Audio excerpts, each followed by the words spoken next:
नमस्कार दोस्तों, मैं पवन। आज की जो कहानी है वो है फिरोजपुर की। मनमोहन गली नंबर 24 बस्ती टोकावली फिरोजपुर निवासी सुभाष ठाकुर का पुत्र था।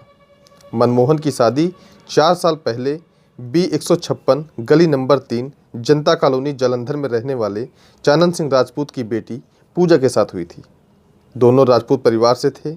दोनों के बीच आपसी प्रेम प्यार था। पूजा के पिता चानन सिंह आर्मी के थे।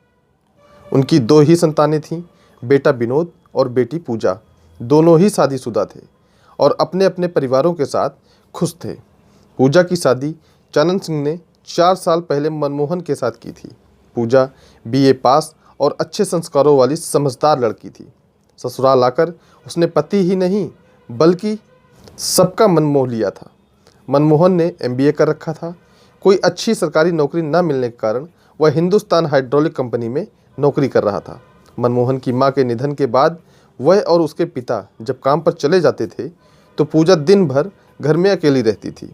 घर का मेन डोर पूरे दिन बंद रहता था क्योंकि उनके यहाँ किसी का आना जाना नहीं था। शाम को मनमोहन या उसके पिता के घर लौटने पर ही मेन डोर खोला जाता था। लेकिन उस दिन मनमोहन घर लौटा तो ऐसा नहीं हुआ। मनमोहन के 2-3 बार डोरबेल बजाने के बाद भीतर से कोई प्रतिक्रिया नहीं हुई। उसने दरवाज़ा ठपठपाया तो दरवाज़ा हाथ रखते ही खुल गया। ये देखकर मनमोहन को और अधिक आश्चर्य हुआ। असमंजस की स्थिति में अपनी पत्नी पूजा को आवाज़ देते हुए उसने घर के भीतर जाकर देखा तो कमरे का दृश्य देख उसके तो होश उड़ गए। भीतर पूरा सामान बिखरा पड़ा था। देखकर ऐसा लग रहा था जैसे कमरे में 2 लोगों का आपस में जबरदस्त संघर्ष हुआ हो। घर के सभी कमरे खुले हुए थे और उनका सामान सब बिखरा पड़ा था। घर में ऐसा क्या हुआ ये जानने के लिए वह पूजा को लगातार आवाज़ देता रहा, पर पूजा कहीं नहीं दिखी। पहले ऐसा कभी नहीं हुआ था। उसके काम से लौटने पर पूजा होठों पर मुस्कान लिए दरवाज़ा खोलती थी। मनमोहन किसी अनहोनी की आशंका से कांप उठा। पागलों की तरह पूजा को आवाज़ देते हुए वह घर से बाहर निकल आया। उसकी पड़ोसन ने बताया कि दोपहर को उनके घर कोई रिश्तेदार आया था और पूजा ने उसके लिए दरवाज़ा खोला था। आने वाला कौन था ये वह नहीं बता सकी। हाँ, उसने इतना ज़रूर बताया कि शाम को उसी ने दरवाज़ा अंदर की ओर धकेला था क्योंकि कुत्ते घर के अंदर जाने की कोशिश कर रहे थे। पड़ोसन की बात सुनकर मनमोहन को चिंता हुई। उसकी समझ में यह बात नहीं आ रही थी कि आखिर ऐसा कौन रिश्तेदार था जिसके घर आने के बाद यह हालत हुई। इससे भी बड़ा सवाल यह था कि पूजा कहाँ गई। उसकी समझ में यह भी नहीं आ रहा था कि घर बैठकर पूजा का इंतज़ार करे या उसकी तलाश में कहीं जाए। लेकिन जाए तो जाए कहाँ। फिर भी मनमोहन ने पड़ोसियों के साथ पूजा की तलाश की। उसे अस्पतालों में भी देखा पर पूजा का पता नहीं चला। मनमोहन बदवासी में कुछ सोचने का प्रयास कर रहा था कि तभी उसके पिता सुभाष भी घर पहुंच गए। वे पिछले 1 सप्ताह से सत्संग के लिए हिमाचल स्थित बाबा बालकनाथ के डेरे पर गए हुए थे। बेटे को यूं बदहवास देख और पूजा के गायब होने की बात सुनकर उन्हें भी चिंता होने लगी। इसके बाद पूरे मोहल्ले में पूजा के घर से लापता होने की बात फैल गई। सांत्वना और सहयोग के लिए पूरा मोहल्ला उनके घर आ जुटा था। अचानक एक पड़ोसी की नज़र मनमोहन के कमरे में पड़े बंद बेड पर गई तो वह चौंका। बंद बेड पर गद्दे के नीचे से किसी औरत की चोटी के बाल बाहर निकले दिखाई दे रहे थे। उसके बताने पर वहां मौजूद सभी लोगों ने बेड को देखा। गद्दे को उठाकर बेड का बॉक्स खोला गया तो बॉक्स के भीतर का दृश्य देख सभी लोगों के मुंह से चीख निकल गई। बेड के भीतर पूजा की लाश पड़ी थी। एकाएक किसी को भी अपनी आंखों पर विश्वास नहीं हो रहा था। उस समय मनमोहन की जो हालत थी उसका अनुमान लगाना मुश्किल था। वह बेड पकड़कर वहीं फर्श पर बैठ गया। वह समझ नहीं पा रहा था कि पूजा की हत्या करके लाश बेड में किसने छिपाई। काफ़ी देर बाद लोगों को सांत्वना देने पर जब वह सामान हुआ तो घर के अंदर के किसी भी सामान को छुए बिना सबसे पहले उसने इस घटना की सूचना थाना कैंट फिरोजपुर पुलिस को दी थी। साथ ही उसने पूजा की हत्या की खबर अपने ससुर चानन सिंह को भी दे दी। ये घटना 27 नवंबर 2018 की है। पूजा की हत्या की खबर मिलते ही उसके माता पिता वहां पहुंच गए। पुलिस ने क्राइम टीम सहित वहां पहुंचकर अपनी कार्रवाई शुरू कर दी। पूरे घर को सील कर दिया गया। फिंगरप्रिंट एक्सपर्ट ने जगह जगह से उंगलियों के निशान उठाए। सबूतों की तलाश में घर की बारीकी से तलाशी ली गई। थाना कैंट से इंस्पेक्टर जसबीर सिंह ने बड़ी बारीकी से लाश का मुआयना किया। पूजा की हत्या गला घोंटकर की गई थी। उसके गले पर दबाव के निशान स्पष्ट नजर आ रहे थे। इस घटना की सूचना मिलते ही SP D Baljit Singh Sidhu, DSP Jaspal Singh Dhillon, CIA प्रभारी त्रिलोचन सिंह ने भी घटनास्थल पर पहुंचकर मुआयना किया। क्राइम टीम का काम खत्म हो गया तो इंस्पेक्टर जसबीर सिंह पूजा के पिता चानन सिंह को थाने ले गए। वहां उनके बयान पर अज्ञात लोगों के खिलाफ धारा 302 के तहत पूजा की हत्या का मुकदमा दर्ज किया गया। इसके बाद पूजा की लाश को पोस्टमार्टम के लिए जिला अस्पताल भेज दिया गया। शुरुआती जांच में इंस्पेक्टर जसबीर सिंह को मनमोहन के बयानों से पता चला कि उसके घर में किसी बाहरी व्यक्ति का आना जाना बिल्कुल भी नहीं था। रिश्तेदारों का आना जाना भी ना के बराबर था। इस परिवार की किसी से कोई दुश्मनी भी नहीं थी। बाप बेटा अपने काम से काम रखने वाले थे। ऐसे में शहर के व्यस्त इलाके में दिन दहाड़े किसी के घर में घुसकर उनकी हत्या करने जैसी बात ना तो पुलिस को हजम हो रही थी और न ही मोहल्ले वालों को। इंस्पेक्टर जसबीर सिंह को एक बात शुरू से ही खटक रही थी कि यह काम घर के ही किसी आदमी का हो सकता है। किसी बाहरी व्यक्ति की संभावना कम नजर आ रही थी। बहरहाल पुलिस ने मनमोहन को शक के दायरे में रखकर जांच शुरू कर दी। प्रत्यक्षदर्शियों के अनुसार घटना के समय मनमोहन और उसके पिता सुभाष भले ही अपने घर के आसपास नहीं थे, पर यह काम पैसे देकर भी किसी किराए के हत्यारे से भी करवा सकते थे। घटना वाले दिन मनमोहन और सुभाष घटनास्थल से दूर थे। उनके फ़ोन रिकॉर्ड से भी पुलिस को कुछ हाथ नहीं लगा। मृतका पूजा के फ़ोन का रिकॉर्ड भी चेक किए गए, सब बेदाग थे। पोस्टमार्टम के अनुसार पूजा की हत्या गला घोंटकर की गई थी। पोस्टमार्टम के बाद उसकी लाश घरवालों को हवाले कर दी गई। उसी शाम उसका अंतिम संस्कार कर दिया गया। पूजा की हत्या की खबर शहर में चर्चा का विषय बन गई थी।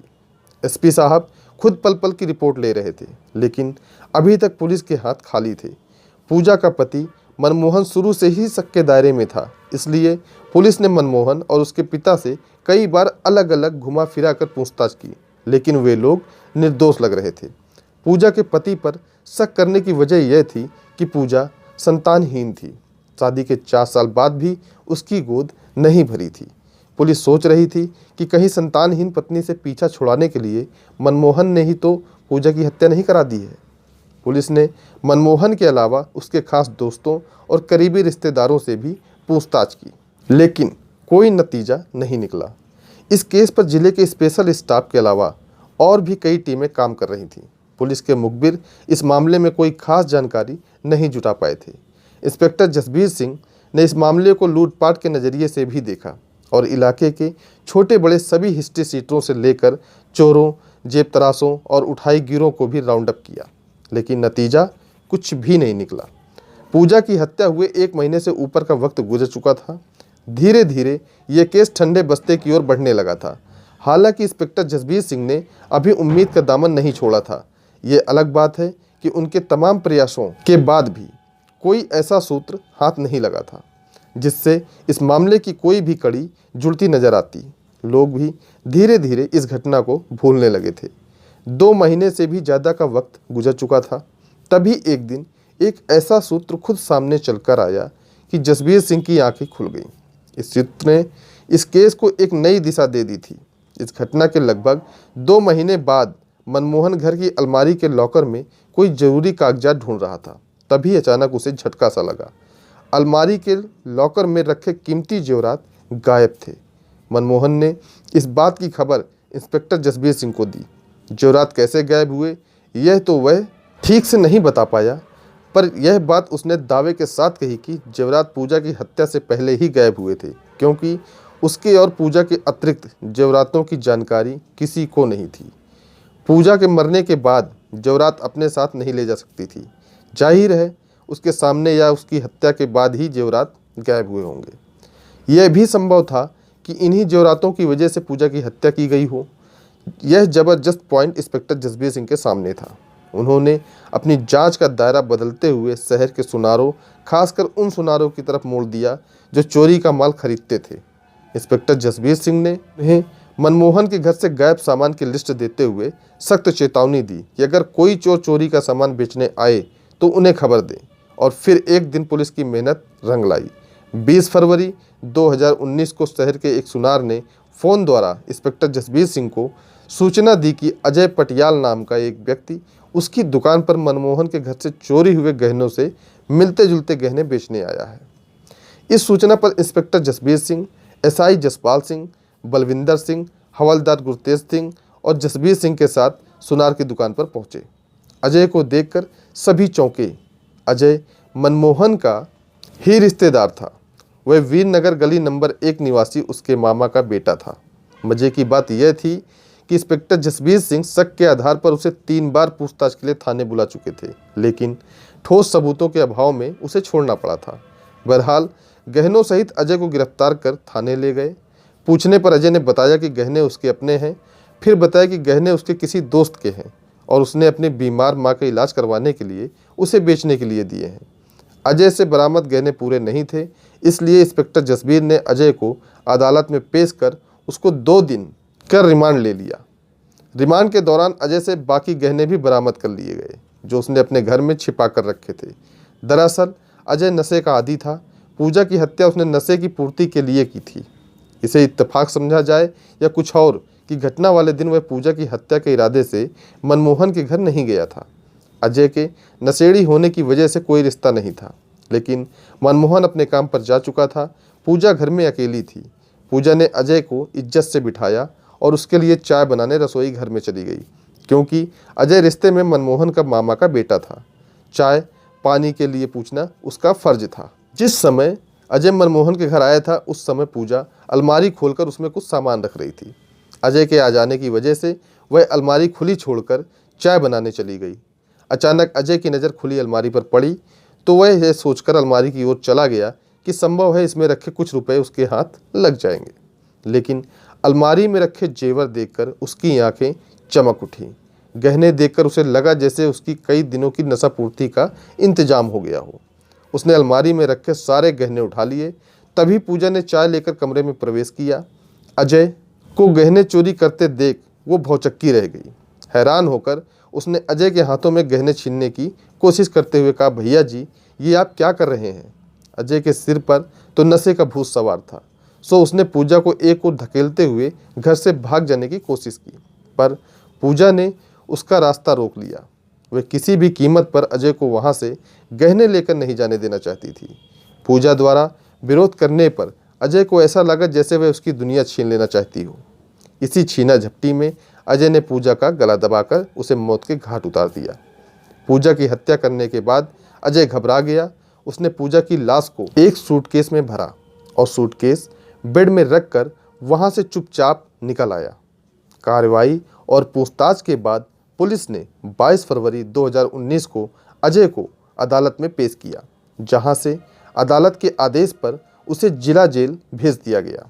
दोस्तों, इस कहानी को सुनाने का उद्देश्य आपका दिल दुखाना नहीं है, आपको परेशान करना नहीं है, बल्कि आपको जागरूक करना है, सचेत करना है। इस वीडियो में अपना कीमती समय देने के लिए आपका धन्यवाद। आप जहां भी रहें सतर्क रहें, स्वस्थ रहें। मिलते हैं फिर किसी नई वीडियो में नई कहानी के साथ। जय हिंद, जय भारत।